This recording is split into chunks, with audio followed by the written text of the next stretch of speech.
Les Évadés est l'un des films les plus marquants de l'histoire du cinéma. Inspiré d'une nouvelle de Stephen King, il raconte l'histoire bouleversante d'Andy Dufresne, un homme condamné à la prison à vie pour un crime qu'il n'a pas commis. Au cœur de la prison de Shawshank, il va apprendre à survivre, à se battre avec intelligence, et surtout à ne jamais perdre l'espoir. Le crime et la condamnation, nous sommes en 1947. Andy Dufresne, un jeune banquier brillant, est accusé du meurtre de sa femme et de son amant. Toutes les preuves semblent l'accabler. L'arme du crime, la jalousie, la présence sur les lieux.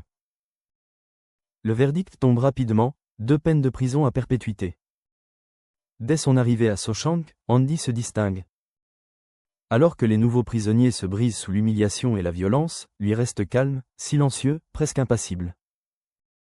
La vie à Shawshank est un enfer sur terre. Les gardiens sont brutaux, les prisonniers violents, et la corruption règne partout. C'est ici qu'Andy rencontre Ellis Boyd Redding, dit Red, un prisonnier respecté qui sait tout trouver. Red devient peu à peu son ami, intrigué par cet homme si différent des autres. Andy lui demande un objet particulier, un petit marteau de géologue. Pour Red, c'est juste un passe-temps, mais pour Andy, c'est le début d'un plan secret. L'adaptation et les épreuves les premières années sont très difficiles. Andy est la cible de violences répétées par un groupe de prisonniers appelés les Sœurs. Malgré tout, il résiste, ne perd pas sa dignité et continue à avancer. Puis, un jour, une opportunité change tout. En entendant un gardien se plaindre des impôts, Andy lui propose une solution légale pour économiser de l'argent. Très vite, les gardiens et même le directeur de la prison commencent à utiliser ses compétences de banquier. Andy devient utile, donc intouchable. La musique et la liberté, un moment magique survient, Andy met un disque d'opéra et diffuse la musique dans toute la prison. Pendant quelques minutes, tous les prisonniers, enfermés dans leurs cellules, se sentent libres. Red dira plus tard, pendant ces instants, chacun de nous s'est senti comme un homme libre. La bibliothèque et l'éducation. Andy veut plus que survivre, il veut transformer Shawshank. Il écrit des lettres à l'État pendant des années, demandant des fonds pour améliorer la bibliothèque. Après une longue attente, il obtient des livres, puis du matériel.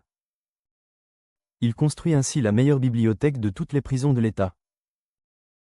Grâce à lui, de nombreux prisonniers apprennent à lire, passent des diplômes, et retrouvent une forme de dignité. Le directeur et la corruption. Le directeur Norton se présente comme un homme de foi, mais il est profondément corrompu. Avec l'aide d'Andy, il blanchit de l'argent grâce à de fausses sociétés. Andy crée une identité fictive, Randall Stevens, qui devient la clé de tout ce système frauduleux. Andy est piégé. Il est indispensable au directeur, mais il sait trop de choses pour être libéré un jour. La vérité éclate.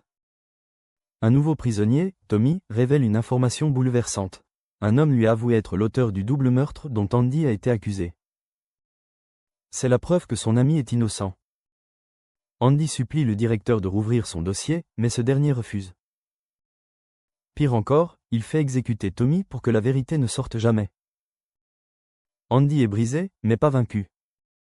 Red remarque un changement dans ses yeux, une lueur étrange, comme si Andy préparait quelque chose de grand. L'évasion légendaire. Après 19 ans derrière les barreaux, Andy met enfin son plan en marche.